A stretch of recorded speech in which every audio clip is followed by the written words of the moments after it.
Hola chicos, ¿cómo están? Bienvenidos a un nuevo video explicativo. Esta vez nos toca el tema del verbo y su clasificación.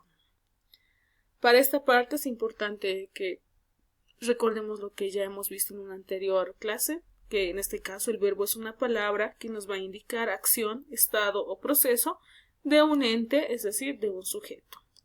También vimos en una anterior clase lo que son los accidentes gramaticales, especialmente los de persona y número, los de tiempo, vimos los tiempos simples, los tiempos compuestos. También analizamos un poco las formas no personales, que en este caso son el infinitivo, el gerundio y el participio. Y bueno, en un futuro vamos a avanzar el modo. En este momento lo que nos compete y lo que deseamos realmente aprender son los tipos de verbos que existen y la clasificación. ¿Cómo puedo yo clasificar a estos verbos? Existen 4 clasificaciones complejas, completas también. Las primeras son según su terminación, es decir, vamos a clasificar a los verbos según cómo terminen. Esto, por ejemplo, ya lo vimos en la anterior clase, la primera y la segunda y la tercera conjugación, pero también vamos a repasar en esta. La segunda clasificación va a ser según su conjugación, es decir, esta vez vamos a ver cómo el lexema y el morfema de un verbo se puede modificar para lograr una nueva palabra. Según su flexión, cuando vamos a hablar de la flexión de un verbo, estamos hablando de cómo este verbo puede modificar su significado. Es decir, cómo este verbo cambia su forma de su significado por otro que es más específico. Y por último vamos a ver la clasificación según su composición. Es decir, vamos a ver si son tiempos verbales simples o si son tiempos verbales compuestos. Bien, iniciamos con el primero, que vamos a hablar sobre la clasificación según su terminación. Como tú recordarás, los verbos se clasifican en 3 según la terminación que tengan. La primera conjugación, todos los verbos que terminan en ar, amar, salvar, andar, odiar. En la segunda conjugación, todos los que terminan en er, vencer, leer, tener y querer. Y en la tercera conjugación, todos los verbos que terminan en ir, salir, rendir, pedir y vivir. Entonces, según su terminación, hay 3 clasificaciones, la primera, la segunda y la tercera. Verbos según su conjugación vamos a tener 2 principales. En este caso, primero a los verbos regulares y como segundo a los verbos irregulares. Un verbo regular es aquel verbo que mantiene su lexema. Esa es la palabra, son las palabras claves, mantener el lexema. Es decir, mantenemos la raíz de la palabra y lo único que va a cambiar es la desinencia o el morfema del verbo en sí. Por ejemplo, tengo el verbo estudiar, cuya raíz va a ser estud o estudie en este caso, y vamos a quitar el infinitivo ar. Ese va a ser el morfema o la desinencia. Un verbo regular es aquel que mantiene esta raíz estudi en cada uno de sus tiempos y en cada una de las personas. Por ejemplo, yo estudio, yo estudié, yo estudiaré. Quiero que te fijes en cada uno, se mantuvo la raíz, en este caso estudi, no se ha modificado de ninguna manera, por lo tanto un verbo regular es aquel que mantiene su raíz. ¿Cómo me voy a dar cuenta si es regular o irregular? Pues haciendo conjugaciones mentales en cualquier tipo de persona y en cualquier tiempo. Por ejemplo, el verbo dividir también es un verbo regular. ¿Cómo me doy cuenta? Haciendo conjugaciones mentales, donde dice acá tú divides, tú dividiste, tú dividías, tú dividirás. Y quiero que te fijes que la raíz divid, que en este caso es quitarle el infinitivo y mantener lo que sobra, divid, en cada uno se ha mantenido, no se cambia. Por lo tanto, un verbo regular es aquel que no pierde su lexema. En cambio, un verbo irregular, a diferencia del otro verbo, va a ser aquel que modifica parcial o completamente su lexema. ¿A qué me refiero con modificar parcial o totalmente? Hay algunos verbos que van a perder ciertas letras, se van a modificar al momento de hacer ciertas conjugaciones en ciertas personas, pero también hay verbos que automáticamente cambian de manera drástica. A eso se les llama verbos irregulares.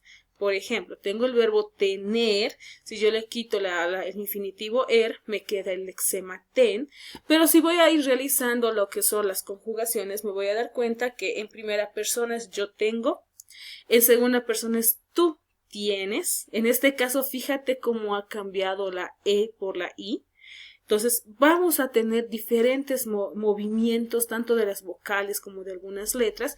Aquí dice tengo, tienes, tiene, teníamos. Fíjate que la raíz ten no se ha mantenido en todas. Por lo tanto, esto es una modificación parcial del lexema en un verbo irregular.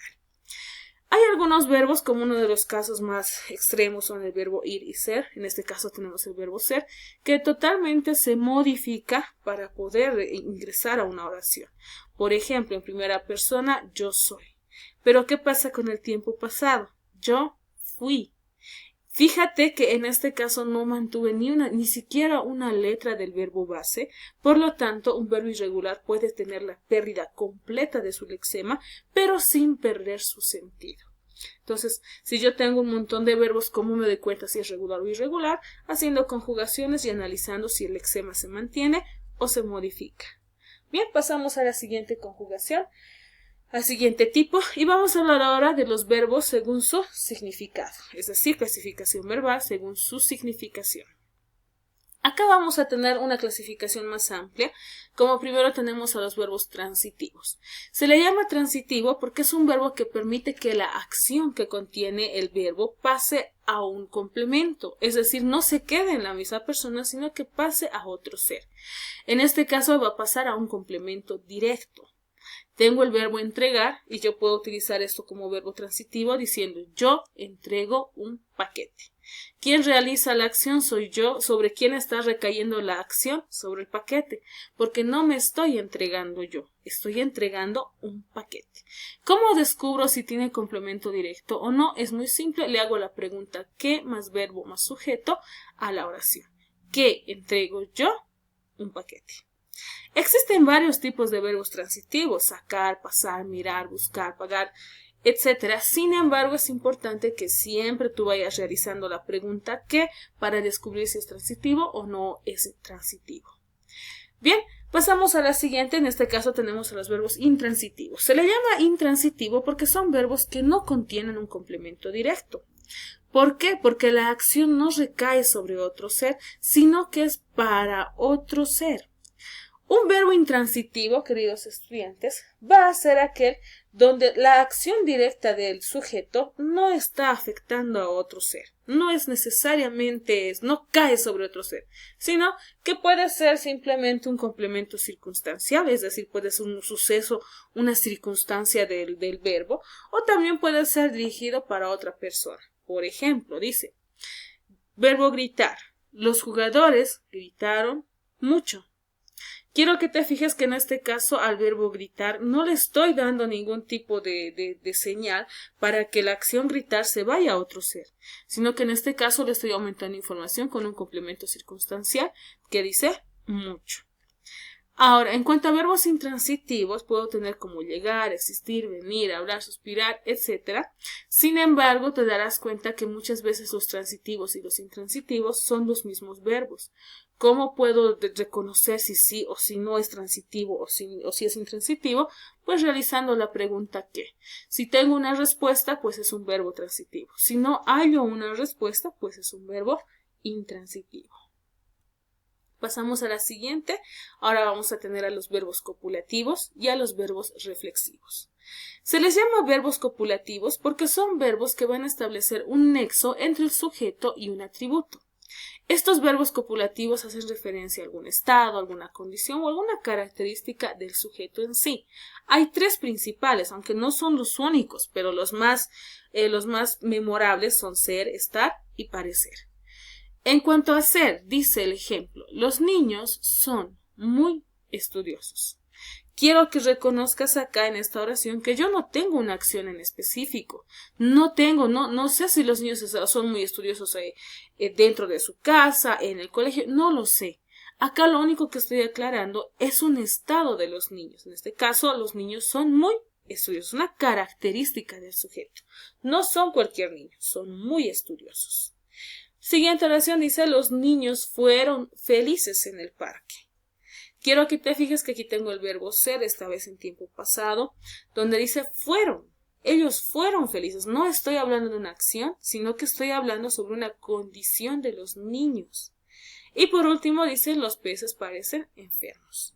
De la misma manera, no tengo acción ninguna, no sé si estaban nadando, si estaban fuera del estanque, en un estanque, en el mar, no lo sé. Lo único que sé es que parecen enfermos. Por lo tanto, tengo un verbo parecer, que es un verbo copulativo, y al lado de este verbo copulativo tengo un atributo. El atributo es la parte más importante de estos verbos, porque sobre esta recae pues la situación, el estado de ese sujeto. Muy bien, pasamos a la siguiente. Vamos a hablar ahora de los verbos reflexivos.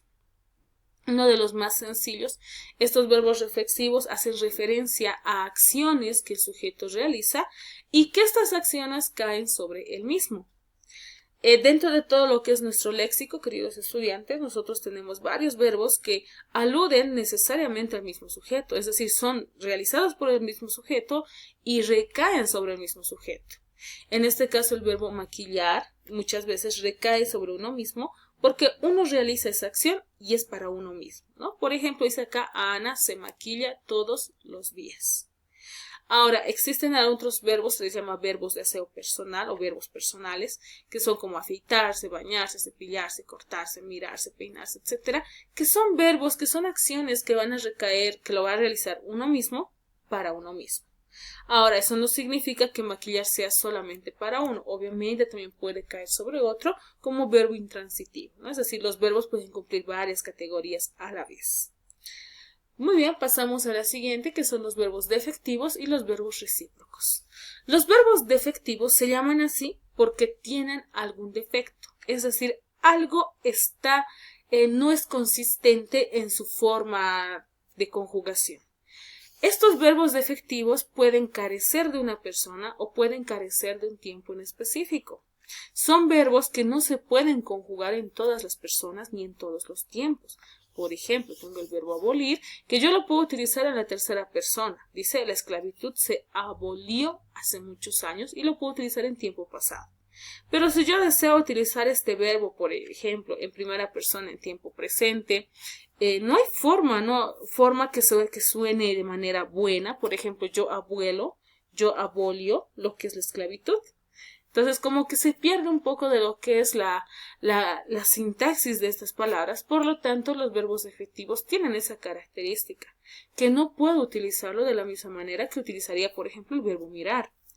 Otros ejemplos son amanecer, anochecer, atardecer y cualquier tipo de verbo que nos hable sobre el tiempo y el clima.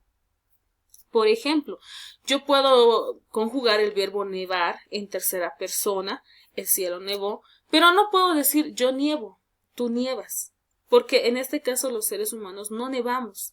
Vemos la nieve, pero nosotros no nevamos.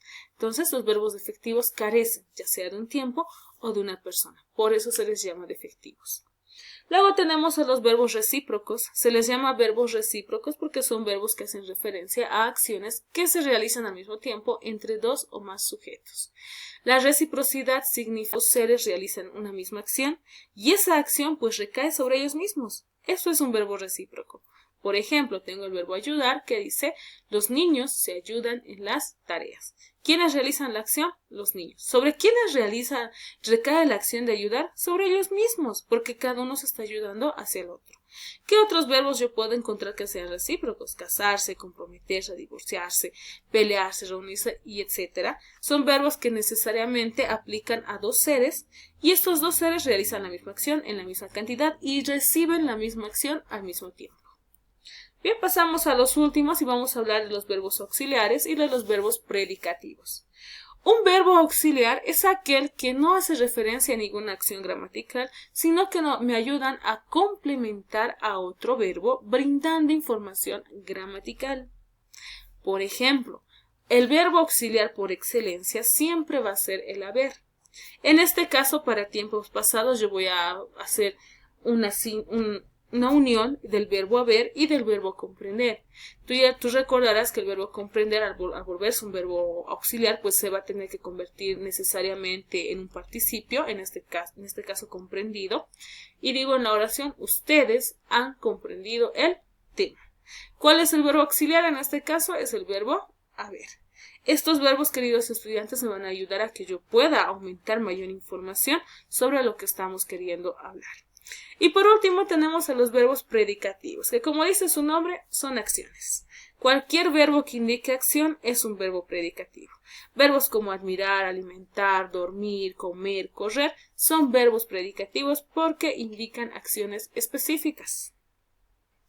Ahora, quizás tú digas, pero profe, ¿el verbo admirar también es un verbo regular o es irregular? Sí, los verbos pueden cumplir varias categorías a la vez, no necesariamente se quedan en una, sino por ejemplo el verbo alimentar, aparte de ser regular, también es predicativo.